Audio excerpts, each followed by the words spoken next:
deeply distressed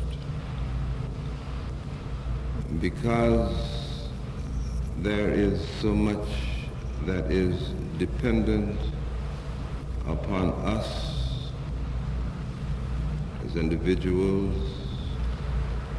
carrying specific responsibilities within a world which is small and compact and demanding. So overwhelming is this kind of pressure upon us that we are tempted to rely, despite all of our inadequacies, upon our own strength. Again and again we say to ourselves, if I do not depend upon myself, if I do not depend upon that which I am able to do for myself and those for whom I am responsible, then there is no other source upon which I may be dependent. And even as we say it and as we feel it, our minds are flooded with multitudinous instances in which strength did come to us that was not of our making, a lift to our burden did come, even though it could not be measured by anything that we ourselves were doing. All around us, there are these surprises of kindly interference, manifest of the grace of life and the tenderness and the mercy of God. And thus, when we sit together in the sanctuary, waiting in the great silence for the movement of the Spirit of the living God in the midst, our hearts are wooed into thanksgiving and praise for so much that has come to us, transcending our merits and our demerits. So much thoughtfulness, so much reassurance, so many little ways by which our spirits have been renewed and revived. And thus, O God, even against our disposition, we offer our thanksgiving to Thee. Accept it, our Father, as our sacrament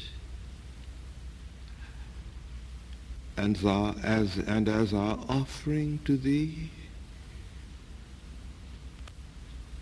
totally, wholeheartedly, that after this hour has passed,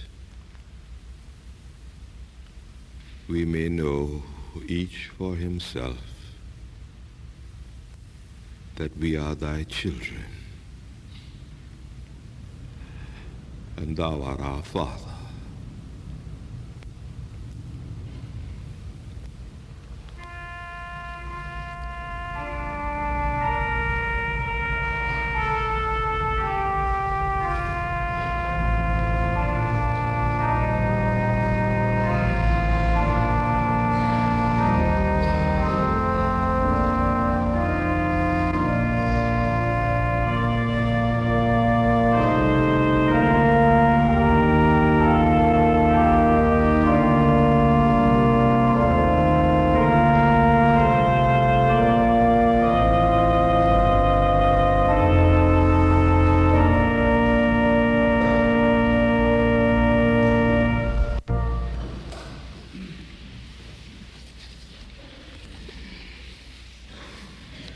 We are continuing our thinking together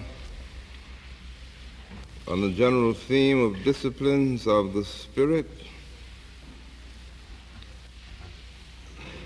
and we are picking up this morning the threads of our discussion of 2 weeks ago on commitment, giving particular attention to one of the strange and puzzling aspects of commitment, and one with which my own mind and spirit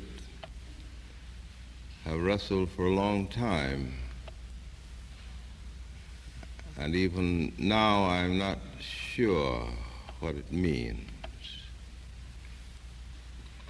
For somehow the heart of what is at work in a man which makes him become a worshiper of his commitment rather than of that to which he is committed continues to elude me. But as a background for our thinking about it this morning, will you listen to these words by John Nehart? Let me live out my years in heat of blood. Let me die drunken with the dreamer's wine. Let me not see this soul house built of mud go toppling to the dust, a vacant shrine. Let me go quickly like a candlelight, snuffed out just at the heyday of its glow. Give me high noon, and let it then be night. Thus would I go. And grant me when I face the grisly thing, death, one haughty cry to pierce the gray perhaps. Oh, let me be a tune-swept fiddle string that feels the master melody and snaps. There seems to be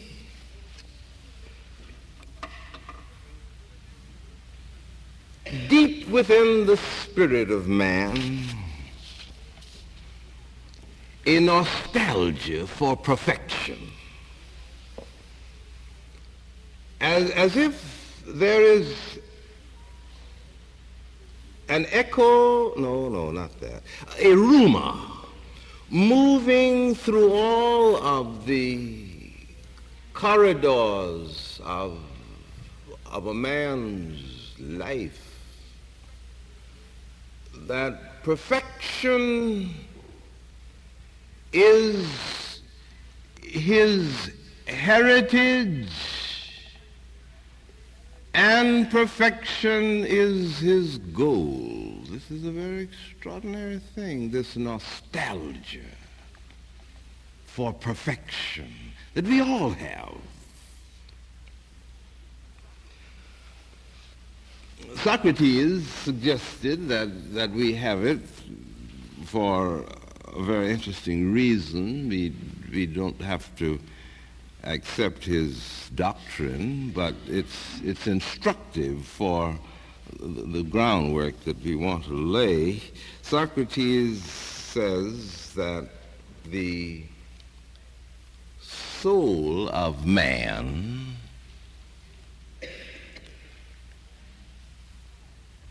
has an existence prior to his body. Don't let yourself get all confused by this, but just listen until the point and then get the point and forget the details. These souls spend all of their time before they get into the body, you see, in the presence of God. Naked souls in the presence of naked knowledge, naked purity, naked wholeness. And this is the picture. And then the time comes for the soul to get into a body, you see, as if you were being parachuted. And as soon as the soul hits the time-space involvement, the body is ready.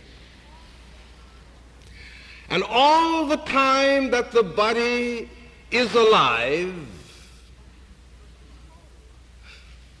the soul carries with it that which it had distilled from this timeless experience in the presence of God. It knows all things. Everything is open to it. Therefore, the Socratic method, bring even the slave into the midst of the academy and ask him a series of skillful questions, and little by little the onion will peel, and any knowledge known to man is known to any man. If you keep asking the right questions, little by little, the mind will get its hands on the secret of the soul.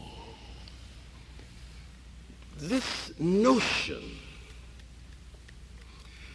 that perfection is the heritage and the goal of man, this nostalgia for perfection. Oh, it expresses itself in a lot of little ways. I don't want to spend too much time on this aspect of it, but you don't ever do anything the way that you are sure that you're capable of doing it, do you? You know?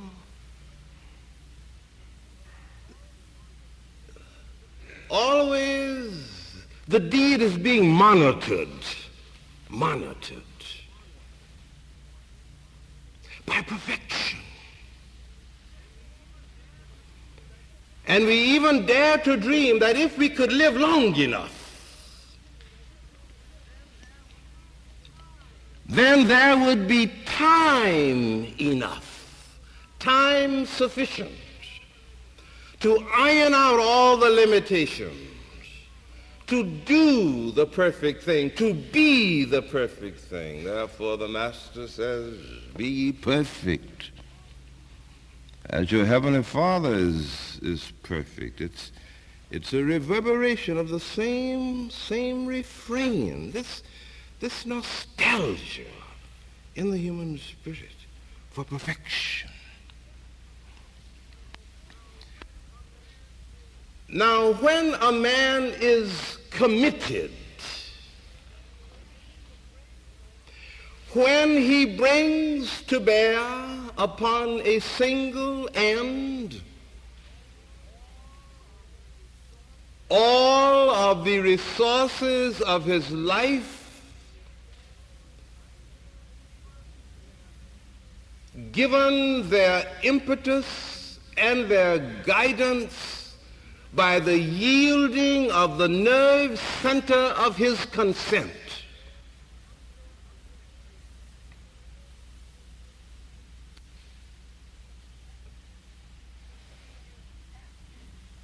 he is apt to apply his nostalgia for abstract perfection to the quality of his commitment. Now it happens that we are not perfect. It's just incidentally.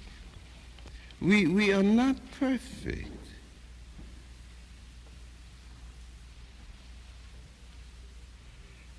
Because we are free, more or less.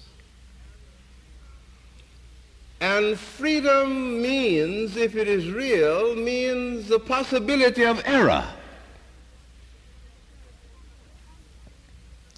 So that the conflict is very present in all of us.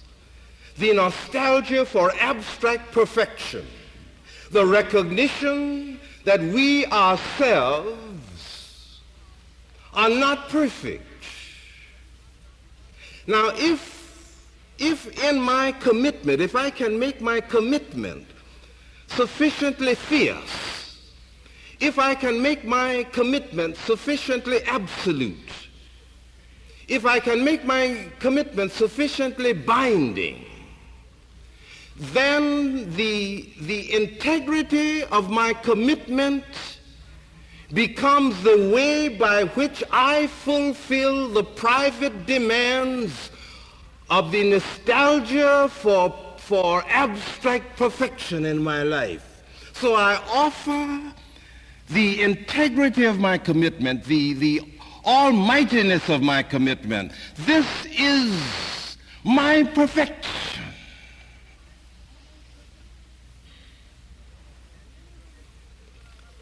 And any relationship that I have with other human beings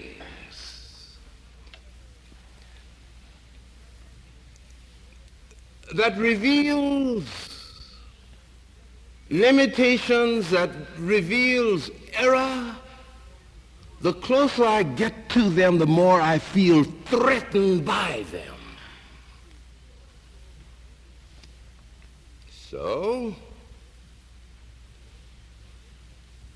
if my commitment is fierce and is as absolute as it is within my power so to make it, then all human beings who are not caught up in that same kind of commitment threaten the emotional security of my life as I seek to fulfill the demands of my commitment. Now, this is a terrifying thing.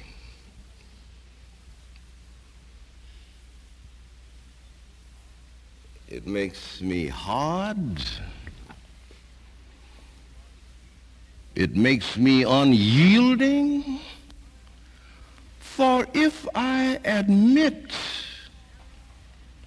the error which is characteristic of human beings, then this error involves me, for I am a human being. And if I let myself become involved in this error, then it follows that I cannot be bound then by the intensity of my commitment.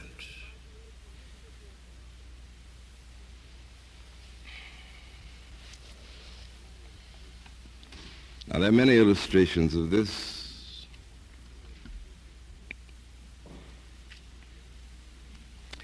Have you ever seen anyone who was so fierce in his commitment, so absolute in his commitment, who found no flaws in the integrity of his commitment, and who was an impossible human being? Just impossible. But all the time, the judgment that he passed upon others was a judgment that was derived from his sense of meeting an abstract abstract demand for perfection. And when he applied his life to the deeds in which he was functioning, all of the reasons why he was unable to do his perfect thing was not because he was a human being, but because other human beings were not committed. And if I can get all the human beings committed, then we will all be together. And it isn't my fault that the thing to which I'm committed breaks down. It's these others. These others. So if I can make them committed, then the perfection will fulfill itself. So whatever it takes to bring them under, I will do it for the good of their souls. Hence the Inquisition. Not by bad men, no, but by consecrated men, men deeply convinced interiorly.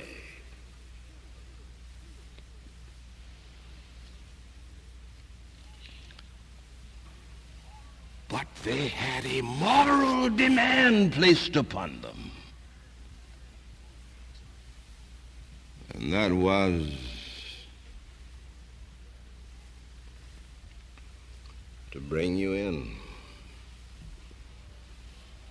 so that your existence would no longer be a threat to the integrity of their response to the nostalgia of abstract perfection.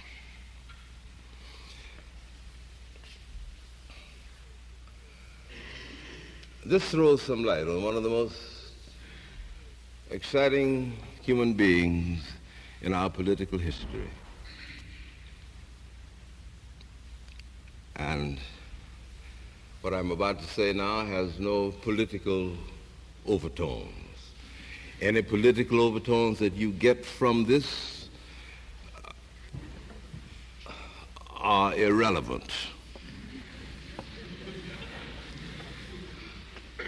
I've often been puzzled by Woodrow Wilson, a man of fierce intensity,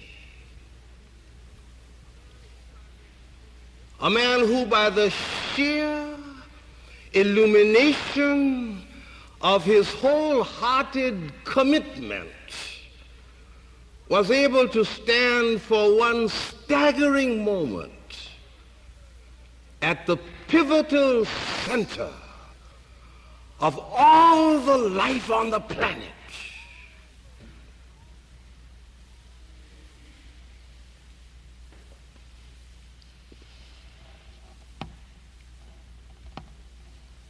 He had given himself wholeheartedly to response to the nostalgia of abstract perfection.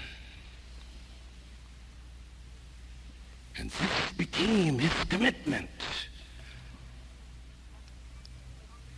But being a man of deep piety, from within the context in which he moved, and I speak with great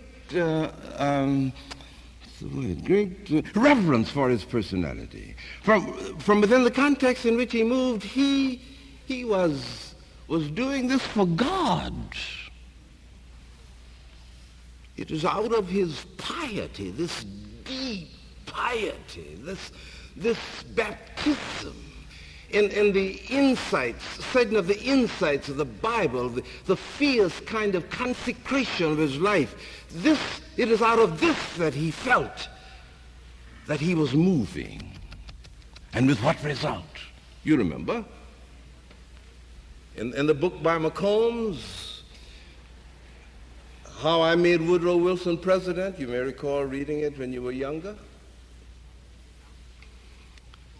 After McCombs, according to McCombs' story, had made it possible for Wilson to move to get the nomination to become governor of the state of New Jersey, which sort of eased him, sort of made the transition from Princeton, a rather awkward transition, more comfortable. And McCombs took the machinery provided by the Princeton connection and as it were, moved it over and over and over again until it became a nationwide thing. The result was the landslide. This wasn't the only reason. There are a lot of other reasons. But the fact is that there was the landslide. And when the landslide was over, McCombs and Wilson met. And McCombs said to Wilson, "I've come to talk and congratulate you." But before McCombs could get his words out, Wilson said, "Now let it be understood. I was not made president by any act of man. No man could have defeated the will of God in this regard. I owe you nothing. God made me president." And then a little later,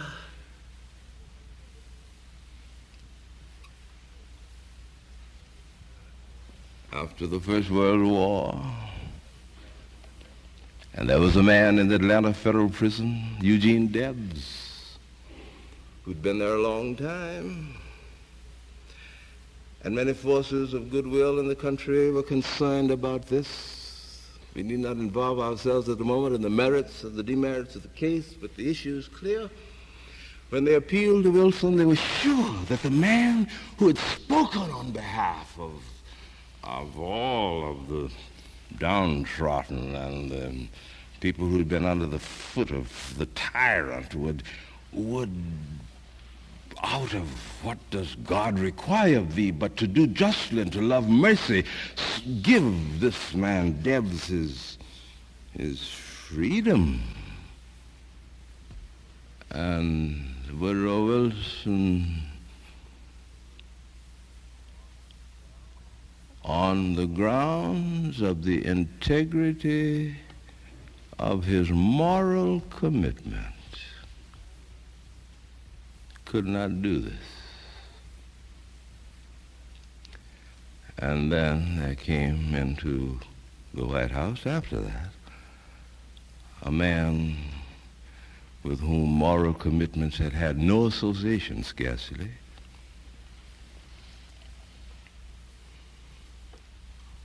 A man whose whole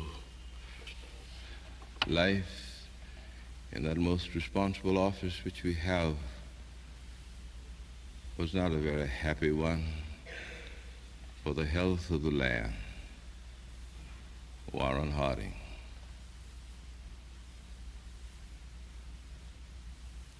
Harding opened the doors for Debs to walk out. Now, what does this mean? What does it mean? Whatever may be your thoughts about these issues around the situation. When a man feels that the integrity of his commitment satisfies the demands of perfection, which haunts all of us,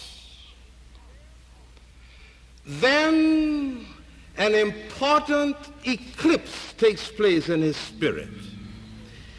He is cut off by the very nature of such intensity from open and free access to that to which he is committed.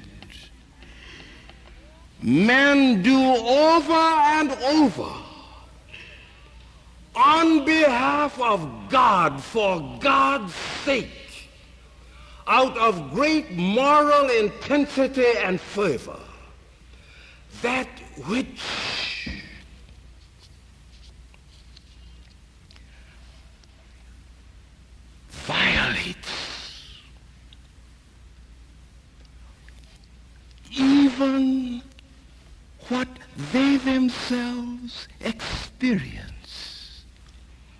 as the living God.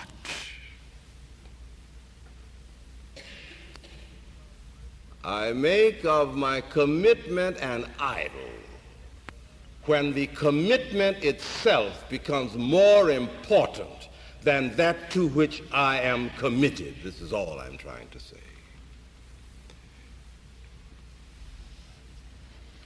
When I close the circuit, then I can no longer be influenced by the vitality and the power and the dynamism of that to which I am committed.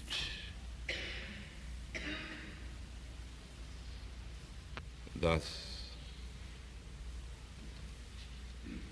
the man prayed, I thank thee, O God, that I'm not like the rest. I am committed to thy law. I pray 5 times a day. I pay my tithes. I do all the things which are demanded of me out of the integrity of my commitment. I'm not even like the man with whom I must share the temple now, the tax collector. And the tax collector, oh God, God, God, be merciful unto me.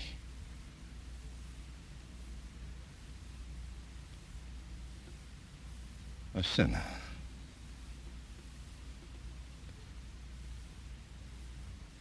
A sinner. A sinner.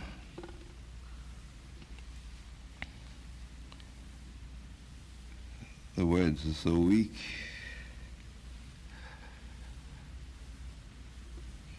The wisdom so circumscribed by inadequacy. The life so full of blemishes, oh God. Take the weak words, the imperfect wisdom, the sinful life.